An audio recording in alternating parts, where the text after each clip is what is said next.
Bharathiyar Bharathiyar December 11 பிறந்தார் 1882. இந்திய Tamil Brahmin family. Is Tamil poet and also a freedom fighter. 1000 உண்டிங்கு ஜாதி எனில் அந்நியர் வந்து புகழ் என்ன நீதி. பாருக்குள்ளே நல்ல நாடு நாம் இருக்கும் நாடு நமது என்பதறிந்தோம். தேசிய கவிஞர் பாரதியார். 30 கோடி முகமுடையார் உயிர் மொய்ப்புற ஒன்றுடையாள் இவள் செப்பும் மொழி 18 உடையாள் இணை சிந்தனை ஒன்றுடையாள் முன்னேறி புலவர் பாரதி. ஆடுவோமே பல்லு பாடுவோமே ஆனந்த சுதந்திரம் அடைந்து விட்டோம் என்று வங்கத்தில் ஓடிவரும் நீரிமிகையால் மையத்து நாடுகளில் பயிர் செய்வோம். காசி நகர் புலவர் பேசும் முறைதான் காஞ்சியில் கேட்பதற்கோர் கருவி செய்வோம். சமுதாய தொண்டு குலத்தால் உயர்த்தி சொல்லல் பாவம். மத தம்மை இழிவு செய்யும் அடைமையை கொளுத்துவோம். தனியுறன் குல உணவில்லை ஜகத்தினை அழித்திடுவோம். வாலிய செந்தமிழ் வாழ்க நற்றமிழர் செந்தமிழ் நாடு எனும் போதில்லை இன்பத்தேன் வந்து பாய்த்து காதினிலே. முடிவுரை. பாரத நாடு பார்க்கலாம் திலகம் என்று பாடிய பைந்தமிழ் பாவலன் செப்டம்பர் 11, 1921 இறந்து விட்டார். அவர் வழி நாமும் நடந்து வீடும் நாடும் போற்ற வாழ முயல்வோமாக. தேடிச்சோறு தினந்தென்று அடுத்து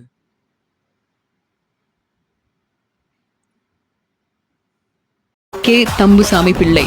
அவர் தான் இந்த பத்துமலை கோயிலை உருவாக்குனாரு.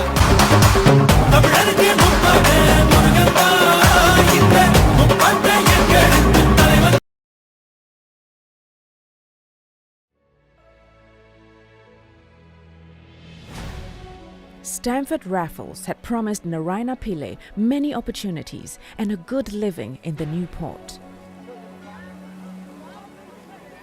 However, when Pillai arrived in Singapore, he saw only a scattering of huts made of bamboo and grass, set amidst a background of dense jungle.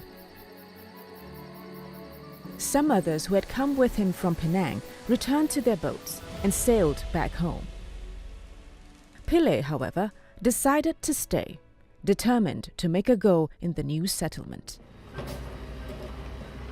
He noticed that many houses were being built, and very quickly.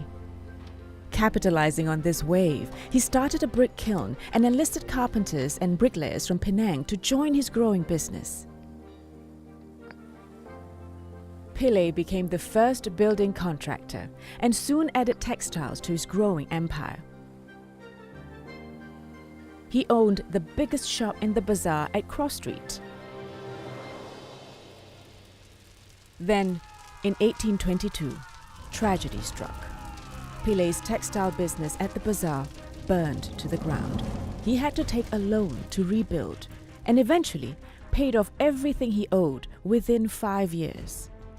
Despite these challenges, Pillai was determined to do something for the community.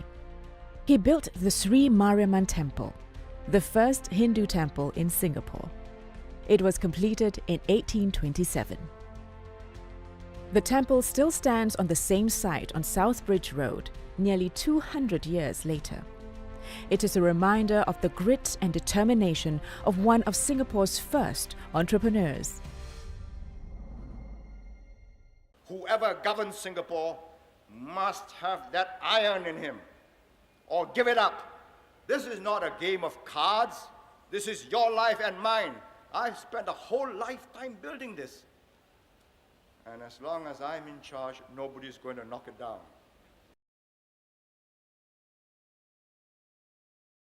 Pathamadai இல் அந்தனர் குலத்தில் குப்புசாமி 1887 பிறந்தார். வறுமை உற்ற குடும்பம் என்றாலும் அவர் படிப்பில் கெட்டிக்காராத. அந்நாளிலேயே மருத்துவ படிப்பினை தஞ்சாவூரில் படித்த அவர் தந்தையின் மரணம் அவரை வறுமையில் தள்ளி 1915 மலேசியா போராது. மலேசியாவில் ரப்பர் தோட்டம் ஆதிக்கம் செலுத்திய காலம். அந்நாட்டில் பெரும் தொழிலாளர்களை குவித்த வெள்ளையன் அவர்களுக்கு மருத்துவங்களையும் குவித்தான். ஓயா மலை கொட்டும் ரப்பர் எஸ்டேட்டுகளை காடுகள் நிறைந்த அத்தேசத்தில் நோய் இயல்பானது.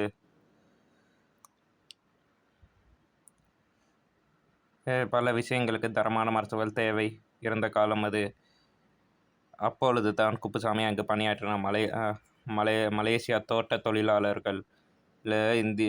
தொழிலாளர்களில் பெரும்பாலோர் இந்தியாவிலிருந்து எடுத்து செல்லப்பட்ட தமிழ்நாடு தலித்னே சொல்லலாம். குப்புசாமி மலேயாவின் மிகச்சிறந்த மருத்துவராக மின்னினார். அவர் பெரும் பட்டம் பதக்கம் அவரை தேடி வந்த மிகப்பெரிய கலாநிதியாக இருந்தார். மலேசியா தோட்ட கூலி தொழிலாளி பெண்ணுக்கு பிரசவம் பார்த்தார். கடும் கிரிட்டிக்கல் ஸ்டேஜிலையும் தாயையும் செய்யும் காப்பாற்றினார். உயிர் பிழைத்த குடும்பம் அவர் காலில் விழுந்து நன்றி சொல்லிற்று. அந்த நன்றியில் தெய்வத்தை கண்டார். பின்பு அவர் துறவரம் மேற்கொள்கிறார். ஆன்ம பலத்தை தேடி ரிஷிகேஷ் இந்த மாதிரி பல இடத்துக்கு போகிறாரு. அந்த தேடலில் மகான் விஸ்வானந்த சரஸ்வதி சுவாமிஜியை சந்திக்கிறாரு. அவர் சொல்கிறார், நாணமே நாணத்தை அடையாளம் கண்டுகொள்ளும் என்று சொல்லுகிறார். சிவானந்தர்னு பட்டமும் கொடுக்குறார். அப்படி தான் சிவானந்த ஆசிரமம் தொடங்கியது. மெல்ல மெல்ல ஆன்மீக மருத்துவ தேவை உள்ளிட்டவை தொடர்ந்தன. ஒரு கட்டத்தில் 100 பணியாளர்கள் கொண்ட மருத்துவ ஆசிரமம் எழுந்ததும் அதில் நோயாளி முதல் எல்லா நோயாளிகளையும் பராமரிக்கப்பட்டனர். சிவானந்த சுவாமிகளே இந்தியாவில் ஏழை தொழுநோயாளிகளை மருத்துவ ரீதியாக அரவணைத்த மகான். தெரேசா அவருக்கு பின்னால் வந்தவர். இந்தியாவின் சொந்த மக்களுக்காக தொழுநோய் மருத்துவமனையை தொடங்கிய இந்த இந்து சன்னியாசி தான். ஒரு நாள் தற்கொலை முயற்சியில் ஈடுபட்ட பெண் ஒருத்தியை காப்பாற்றினார். ஏன் தற்கொலை செய்யப் போகிறாய் என்று கேட்டார். நான் திருமணம் ஆகாமல் கருவுற்றேன் என்றால். உடனே அந்த பெண்ணிற்கு பிரசவம் பார்த்து குழந்தையை வெளியே எடுத்தவுடன் குழந்தை இல்லாத தம்பதியிடம் அந்த குழந்தையை தப்பான பிறந்த அந்த குழந்தையை கொடுத்துட்றாரு. சுவாமி காலில் விழுந்து இரு பெண்களும் அழுதனர். சுவாமி நிதானமாக சொன்னார், ஒரு உயிரை காத்து இன்னொரு உயிரிடம் ஒப்படைக்க இறைவன் என்னை பயன்படுத்தி நான் அவ்வளோதான். சிவானந்த சுவாமிகள் புகழும் அவரின் ஞானமும் அது கொடுத்த போதனை ஏராளம். ஏகப்பட்ட புத்தகங்களை எழுதினார். 100 கிளைகளோட மிகப்பெரிய இப்போ நம்ம பொத்தேரி பக்கம் சிவானந்தா பொத்தேரி SRM காலேஜ் பக்கம் சிவானந்தா குருகுலம் இருக்குது. இந்த இளைஞர் 1962 ரிஷிகேஷ் ஒரு இளைஞர் வரான். ஒல்லியான அதாவது குள்ளமாக இருக்கார். அவன் வந்து சாமிஜிட்ட சொல்கிறான், நான் ஏழை மீனவ வீட்டு பையன், நன்றாக படித்து பைலட் ஆகணும்னு நினச்சேன், பட் டெஸ்ட்டில் ஃபெயில் ஆகிட்டேன், இப்போ என்ன செய்கிறேன்னு தெரிலன்னு. புன்னகைத்த சுவாமி, நீ படிக்கப்பட்டது விமானம் ஓட்டுவதற்காக, வேறு எதற்காக படிக்கப்பட்டிருக்க, அதை நோக்கி சொல், காரணமின்றி எதுவும் நடக்காது, nothing will happen without reason அப்படின்னு இருக்காரு. One day you will find why you born why you அப்படின்னாரு. இவர் சொன்னதை துன்பத்திற்கு துன்பம் கொடுன்னு இவர் சொன்னதை உற்சாகமாக மோட்டிவேஷனாக எடுத்துகிட்டு பின்னாளத்தில் missile man of India, president of India, pride of Tamil people Abdul Kalam உருவாராரு. சிவானந்தா இந்தியாவின் மிகப்பெரும் யோகி. அதுவும் விஞ்ஞான கல்வி கற்றுவிட்டு அதெல்லாம் பணம் சம்பாதிக்க மட்டுமே. வாழ்க்கைக்கு உண்மையான தேவை ஆத்ம தெளிவு, ஆன்ம பலம் கொடுக்கும் ஆன்மீகம் என்று சுருக்கமாக சொன்னால் தன்னை அறிந்த எத்தனை. ஆனால் தெரேசாவிற்கு இருந்த விளம்பரம் சிவானந்தாவுக்கு இல்லை. நெல்லை என்றால் பாரதி மற்றும் பாரதியோடு சேர்த்து நெல்லையில் சிவானந்தாவும் இருந்திருக்கிறார். மேலும் சொல்லப்போனால் தன் ஆஸ்தி கொடுத்து பாலம் கட்டிய சுலோசனம் முதலியார், அதாவது தாமிரபரணி ஆறுக்கு நடுவில் தான் சொத்தை விற்று மொத்த சொத்தையும் விற்று கேட்டின சுலோசனம் முதலியார் இருந்திருக்காரு. ஆல்பின் இருந்து வந்த தெரேசாவுக்கு தெரிந்த அளவு நமக்கு இவரை தெரியாது என்பதுதான் வருத்தத்துக்குரிய விஷயம். நவம்பர் 26 இவரோட பிறந்தநாள். 26ஆம் தேதி போய் பார்த்தவர். அப்போது என்னை உட்கார சொன்னார். அவர் ரூமில் இருந்தார். உட்கார சொன்னார். அப்படி உட்கார்ந்துருந்தார். ஜம்முன்னு உட்கார்ந்தார். ராஜா மாதிரி இருந்தார். கடவுளுடைய உள்ளம் அவர் முகத்தில் தேஜஸ் உண்டு. உட்கார்ந்துருந்தார். சொன்னார், என்னை கேட்டார், உன் பேர் என்னன்னு கேட்டார். நான் வந்து என் பேர் சொன்னேன். அப்போ அவர் சொன்னார், நீ வந்து ஏன் கவலைப்பட்டுருக்கிறாய், ஏன் கவலைப்படுகிறாய், என்ன காரணம் அப்படின்னு கேட்டார். நான் சொன்னேன், சார் சுவாமிகள் நான் பைலட்டாக பறக்கணும்னு பார்த்தேன், பறக்க முடியலை, வேலை அந்த வேலை எனக்கு கிட்டலை, அதனால தான் கொஞ்சம். அவர் பெரிய சுவாமிகள் இல்லையா, சுவாமி சிவானந்தா பெரிய சுவாமிகள், படித்தவர், உயர்ந்தவர், குரு.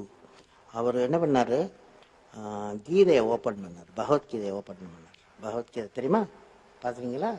பகவத்கீதையை ஓப்பன் பண்ணார். ஓப்பன் பண்ணி 11th சாப்டர் 11வது சாப்டரை ஓப்பன் பண்ணி அவ்வளோ பெரிய சுவாமிகள் குரு அதை ஓப்பன் பண்ணி எனக்கு படிக்கிறார்.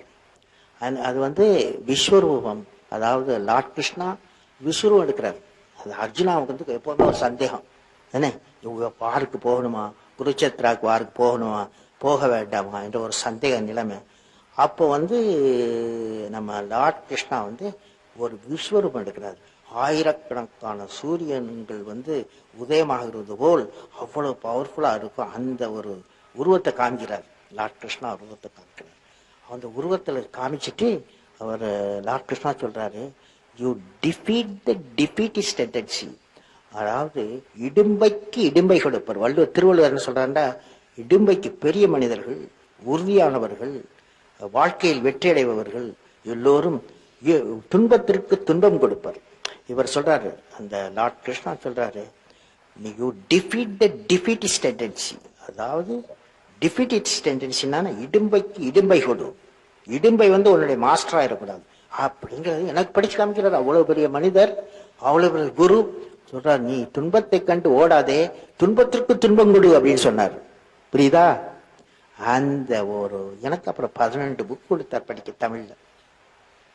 அந்த நிகழ்ச்சி, அந்த பெரிய நிகழ்ச்சி, துன்பத்திற்கு துன்பம் கொடு என்ற கருத்துள்ள நிகழ்ச்சி வாழ்க்கையில் எனக்கு அஸ்திவாரமாக மாறியது. என் வாழ்க்கையின் அஸ்திவாரமாக மாறியது. இன்று வாட்டவர் நிலைமையில் நான் இருக்கிறதுக்கு காரணம், அன்று நான் ரிஷிகேஷில் கிடைத்த எனக்கு ஒரு பெரிய அறிவுரை, அறவுரை, அப்புறம் சுவாமி சிவானந்தார் வந்து கிடைத்ததனால் அந்த கருத்தை உங்களுடைய பகிர்ந்து கொள்ள விரும்புகிறேன். வாழ்க்கையில் முன்னேறுங்கள். எப்பொழுதுமே இடுக்கண் வரும்போது பயப்படக்கூடாது, துன்பம் வரும்போது பயப்படக்கூடாது, துன்பத்திற்கு துன்பம் கொடுங்கள்.